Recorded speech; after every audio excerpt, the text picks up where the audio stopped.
Orang yang pro Megawati itu begitu mendewakan Soekarno, seakan-akan Indonesia itu dimulai dari Bung Karno, sampai ada HAM Soekarnoisme. Bahwa Indonesia itu seakan-akan dimulai dari Soekarno. Memang deklarator kemerdekaan Indonesia itu Soekarno. Tapi umat Islam atau partai-partai Islam itu tidak kecil hati. Karena embrio yang bernama Indonesia itu dari tahun 1908. Sebelum ada partai nasionalis yang berani melawan kolonialisme Belanda adalah partai-partai Islam, sehingga kebangkitan Indonesia dimulai 1908. Karena saat itu yang pertama mencetus ide melawan Belanda adalah kiai-kiai Islam, yaitu saat itu bikin serikat dagang Islam, terus lama-lama menjadi serikat Islam, terus lama-lama menjadi partai Islam. Dimulai dari angkatannya Hos Cokroaminoto, jenis Haji Umar Said sinten Cokroaminoto, itu disingkat jenis Hos Cokroaminoto. Jadi tidak bisa Indonesia itu meninggalkan partai Islam, karena dulu pertama pendiri era kepartaian niku malah partai-partai apa?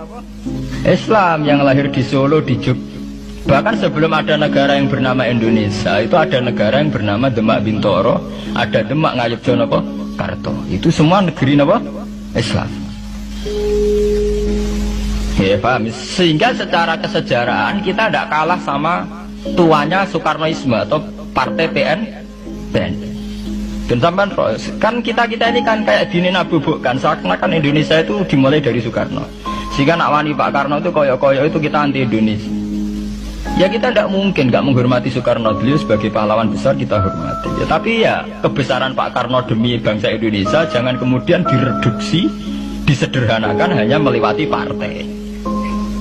Ya itu kan namanya pekerdian.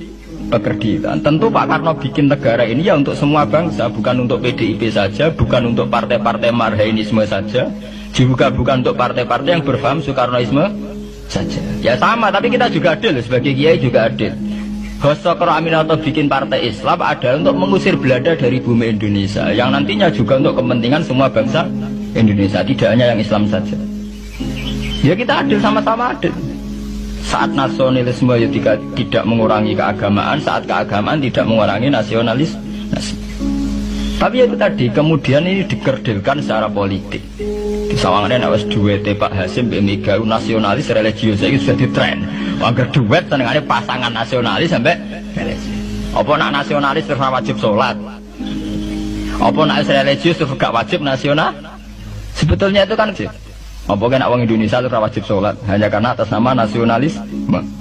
Apa nak gue ngiyai itu wajib bayar pajak. Itu kan pengkerdilan, proses pembohongan ya. Pembohongan secara publik. Kau dibodokno, sedurunge bodoh, itu kan itu kan repot. Namanya sedurunge bodoh dibodokno kenapa? Nurut. Makanya kalau seneng ya, kayak kemarin Hari Kebangkitan Nasional itu seneng kalau diungkap terus di TV bahwa kebangkitan Indonesia dimulai dari 1908. Pentingnya bahwa orang-orang yang sok Soekarnoisme biar tidak mereduksi Pak Karno hanya milik mereka sendiri, karena bangsa ini berdiri semenjak 1908. Dimulai dari gerakan Budi Utomo sampai Hos Cokroaminoto sampai macam-macam ya, serikat-serikat Islam. Tapi ini terungkap sausé tukaran. Jadi sebetulnya Presiden Gus Dur jadi presiden biasa karena Basim Asari berjuang sebelum tahun 45. Megawati biasa. Ya karena beliau berjuang lewat bapaknya, ya sama semuanya sah. Pak SBY juga sah, karena keluarga militer. Apa mana dia mantu nih Sarwa Edi sing raro sapa perjuangannya mertua nih. Gak iso adol bapak ya adol mertua. Soalnya pokoknya sing dikena didol pokoknya. Tapi artinya sama, kita secara sejarah itu sama. Kita sebagai santri juga tidak kalah sejarah. Karena berdirinya nasional udah lewat para kiai itu takono sejarawan manapun. Kayak profesor siapa di UI, siapa saja profesor-profesor sejarah bilang bahwa awal kebangkitan Indonesia itu dari partai-partai Islam. Bahkan versi orang nasionalis sekalipun itu bilang, karena Islam adalah satu agama yang paling sensitif terhadap penjajahan. Karena Islam melahirkan satu paham jihad, bahwa ketika ada kolonial Belanda, wong Islam terinspirasi harus jihad. Sehingga lahir partai-partai Islam. Dulu yang dilawan itu perdagangan. Ini kalau cerita sejarah, santri-santri sadar.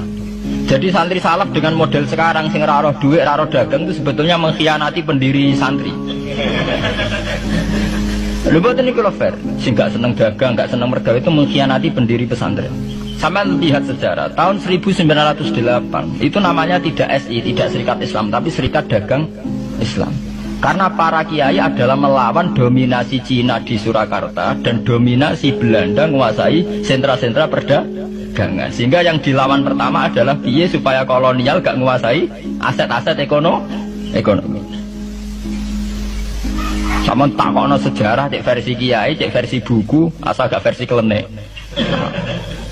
Itu pertama yang dilawan para ulama adalah penguasaan aset ekonomi oleh Cina dan Belanda, sehingga mereka bikin serikat.